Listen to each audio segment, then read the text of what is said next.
এই মা জননী কষ্ট হয়েছে এমন না, শুধু প্রচুর কষ্ট হয়েছে।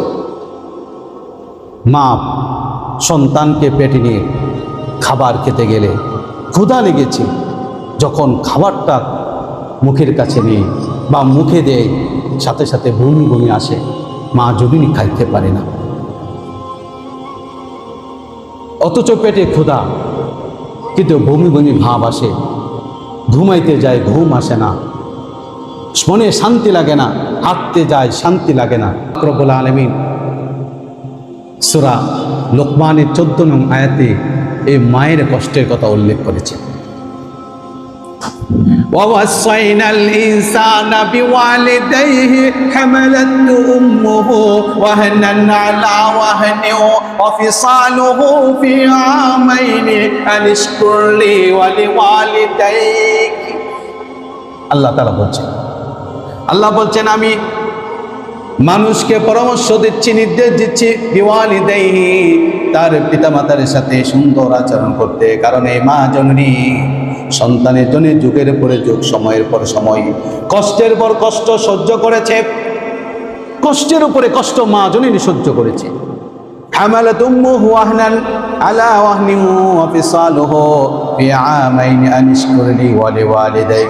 এই সন্তান তোমাকে পেটে ধারণ করেছে, এই ধারণ করতে যে কষ্টের পর কষ্ট বহন করেছে মা জননী, এত কষ্টের পরেও কখনো বলে নাই এই সন্তানকে নষ্ট করে ফেলি। এত কষ্টের পরে কখনো বলে নাই সন্তানের কষ্ট হয় এমন কোনো কাজ করি, পেটে সন্তানের ক্ষতি হয় এমন কোনো কাজ মা জননী করে না। খুব বেছে বেছে খাবার খায়, খুব বেছে বেছে চলে, পায়ের এই যে পা হাঁটে, হাঁটার মধ্যেও সে সতর্কতা সর্বোচ্চ পর্যায়ে করে যে আমার ক্ষতি হোক, কিন্তু আমার পেটে আছে ওই সন্তানের জন্য বিন্দু পরিমাণ ক্ষতি হয় না। ওই ব্যক্তির না, ওই মহিলার নাম হলো মা। মায়ের পরিচয় আল্লাহ বলছে, কষ্টের উপরে কষ্ট সহ্য করে, মরার উপরে কারার খা। এটা কথা আছে না, যেটা মরে যাইতেছে এটার উপর আরো বিপদ। মা জননী অসুস্থ, তার উপরে আবার সন্তানের প্রসব বেদনা, কঠোর কষ্ট নেই। এত কষ্টের পরে, এত ব্যথার পরে আল্লাহ পাক রব্বুল আলামিন কিছু শর্ত জুড়াইয়া দিয়েছে সন্তানদের উপরে। এই সন্তান, তুমি চিন্তা করো তোমার মাকে, তোমাকে নিয়ে চিন্তা করো যে তোমার মা তোমার জন্য কি কষ্ট করেছে। তুমি ভেবো, ফিকির করো, রিসার্চ করো মাকে নিয়ে। তোমার মা তোমার যে পিছনে যে শ্রম আর যে কষ্ট সহ্য করেছে, এর বিনিময়ে তোমার পুরা জীবনটাকে যদি মায়ের জন্য বিলিয়ে দাও, তারপরও এই মায়ের ঋণ কখনো পরিশোধ হবে না। গায়ের চামড়া কেটে দিলেও মায়ের ঋণ পরিশোধ হবে না। এই জন্য আল্লাহ তাআলা বলছেন মা বাবা, এই মা বাবার সাথে কি আচরণ হবে। আল্লাহ বলছেন وَقَضَى رَبُّكَ أَلَّا تَعْبُدُوا إِلَّا إِيَّاهُ وَبِالْوَالِدَيْنِ إِحْسَانًا إِمَّا يَبْلُغَنَّ عِندَكَ الْكِبَرَ أَحَدُهُمَا أَوْ كِلَاهُمَا فَلَا تَقُل لَّهُمَا أُفٍّ وَلَا تَنْهَرْهُمَا وَقُل لَّهُمَا قَوْلًا كَرِيمًا। তুমি তোমার পিতা মাতাদের সাথে সুন্দর আচরণ করো, সর্বোচ্চ সুন্দর আচরণ। আল্লাহ তা'বুদু ইল্লা ইয়্যাহু ওয়া বিল ওয়ালিদাইনি ইহসানা। তবে মা বাবা যখন বিশেষ করে বার্ধক্যে উপনীত হয়, দুইজন অথবা দুইজনের একজন যখন বার্ধক্যে উপনীত হয়, যখন বয়স্ক হয়ে যায়, ওই সময়টা খুব কঠিন একটা মুহূর্ত। ওই সময় মা বাবাগুলো শিশু সন্তানের মধ্যে অবুঝ হয়ে যায়, কানে শোনে না, চোখে দেখে না, বুঝ শক্তি হারিয়ে ফেলে। বলি একটা, বুঝে আর একটা, দেখায় একটা, দেখে আর একটা। ওই সময় মায়ের সাথে তোমার সর্বোচ্চ সুন্দর আচরণ করতে হবে। ওই সময় মা যদি একটি তোমার বুদ্ধিহীন কথা বলেও ফেলে, কোনো একটা কথা অযৌক্তিক বলেও ফেলে, তোমার কষ্ট হয় এমন একটা কথাও যদি মা বাবা বলে ফেলে, তারপরেও এমন কোনো কথা বলা যাবে না মায়ের আচরণে তুমি উফ শব্দটা বলতে পারবে না। ইস, কি করলো, ধমক মারলেন, ওয়ালা তানহারহুমা কুল লাহুমা কওলান কারীমা। মায়ের কোনো অসাবধানতাবশত বা বুদ্ধিহীনতার কারণে যদি কোনো একটি অযৌক্তিক ভুল ত্রুটি করেও ফেলে, তুমি সন্তানের জন্য আল্লাহ এই অধিকার দেয় নাই মাকে ধমক দিয়ে বলবে আপনি এটা কেন করলেন। অকুল্লাহুমা কাওলান কারীমা, বরং বলতে হবে সুন্দর আচরণ, সর্বোচ্চ সুন্দর আচরণ, তাদের সাথে সুন্দরভাবে কথা বলতে হবে। واخفض لهما جناح الذل من الرحمة وقل رب ارحمهما كما ربياني صغيرا। শুধু সুন্দর আচরণ করলে হবে না, এই মা জননী তোমার জন্য অনেক কষ্ট করেছে, তোমার ছোট্ট সময়ে লালন পালন করতে যে তোমার মা তোমার পিছনে কি কষ্ট করেছে, ওই রকম ভাবে মায়ের জন্য দোয়া করতে হবে। আল্লাহ এই মা জননী আমাদের জন্য যত সুন্দর করে লালন পালন করেছে আল্লাহ, ওই রকম ভাবে আমাদের মা বাবার উপরে আপনার পক্ষ থেকে রহমতের চাদর বিছিয়ে দাও। দোয়া করতে হবে। এই মা জননীর ছোট্ট সময় কি না কষ্ট করেছে, সব ধরনের কষ্ট করেছে, সব ধরনের কষ্ট করেছে। আপনি আর আমি রাতের বেলায় ঠান্ডা শীতের সময় প্রস্রাব করে দিয়েছি, পায়খানা করে দিয়েছি, এই মা জননী একবারও বলে নাই শরীর ঠান্ডা হয়ে গেছে, শরীর ভিজে গেছে। 5 বার প্রস্রাব করে দিয়েছি, 5 বার আমার মা জননী রাতের বিছানা পরিত্যাগ করে, আরামের বিছানা পরিত্যাগ করে, ঠান্ডাকে উপেক্ষা করে আমার কাপড় বদলিয়ে দিয়েছে, চেঞ্জ করে দিয়েছে। কারণ পরিবর্তন না হলে ঠান্ডা হওয়ার সম্ভাবনা আছে, সর্দি কফ লেগে যাওয়ার সম্ভাবনা আছে।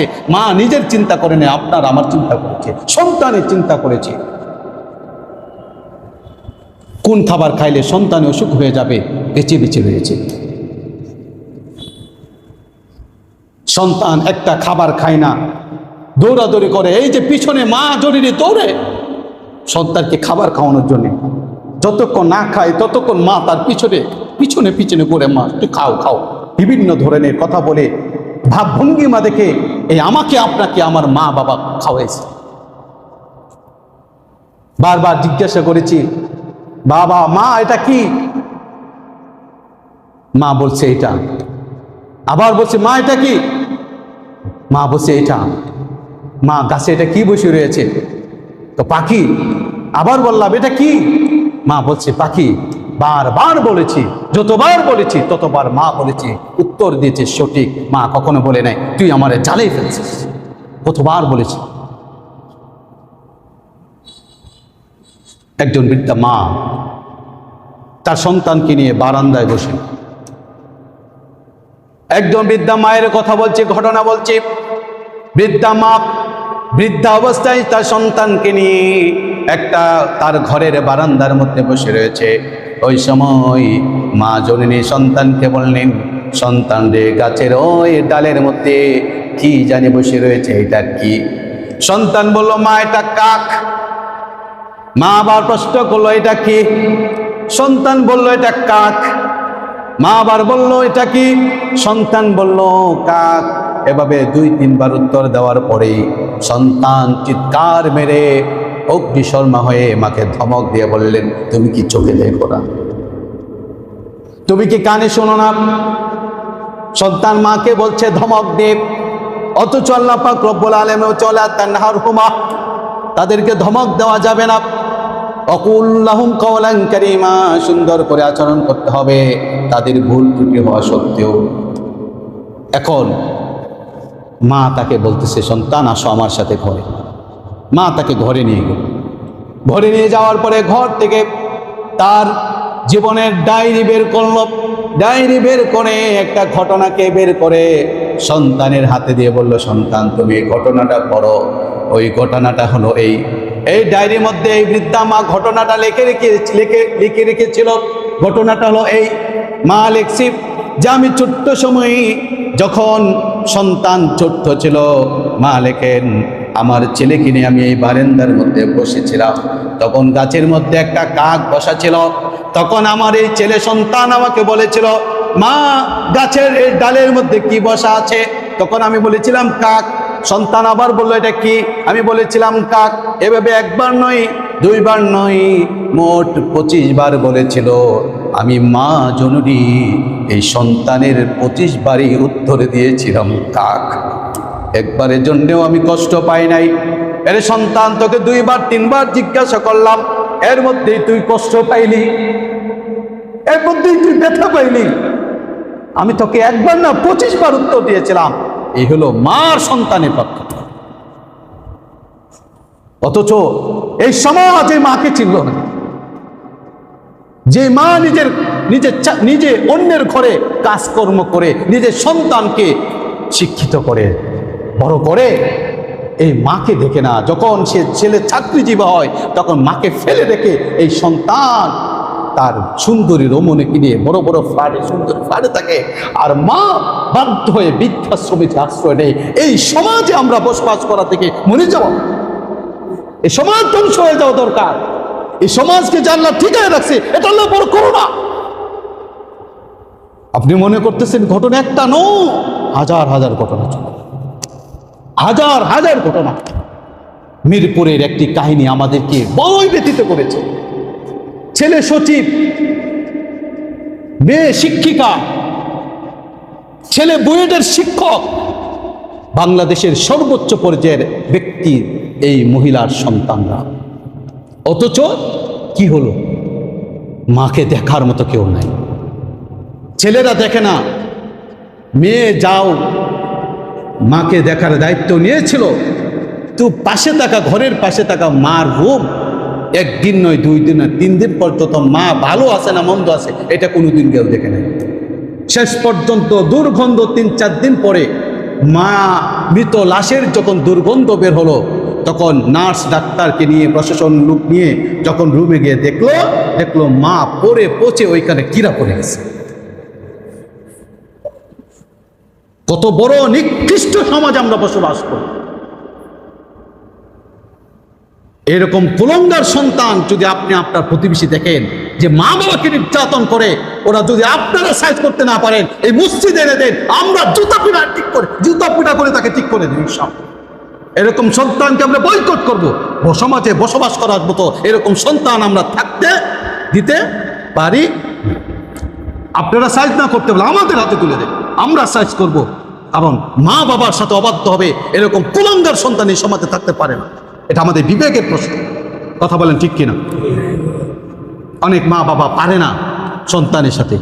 এরকম হলে সমাজের লোকদেরকে জানান, ব্যবস্থা নিন। না হলে এভাবে একটা সন্তানের দেখা থেকে আরো 10টা সন্তান খারাপ হবে। এই মা বাবাকে সর্বোচ্চ সম্মানের আসনে বসানোর নাম হচ্ছে সম্মান আর সভ্য সমাজ। তখনই আল্লাহ তাআলা আমাদের সকলকে কবুল করুক, মাফ করুক, সহি বুঝ দান করুক। কোরআন ও হাদিস অনুযায়ী মা বাবাকে সম্মান করে পুরো জীবন কাটাবার মতো তৌফিক দান করুন। আল্লাহুম্মা আমিন।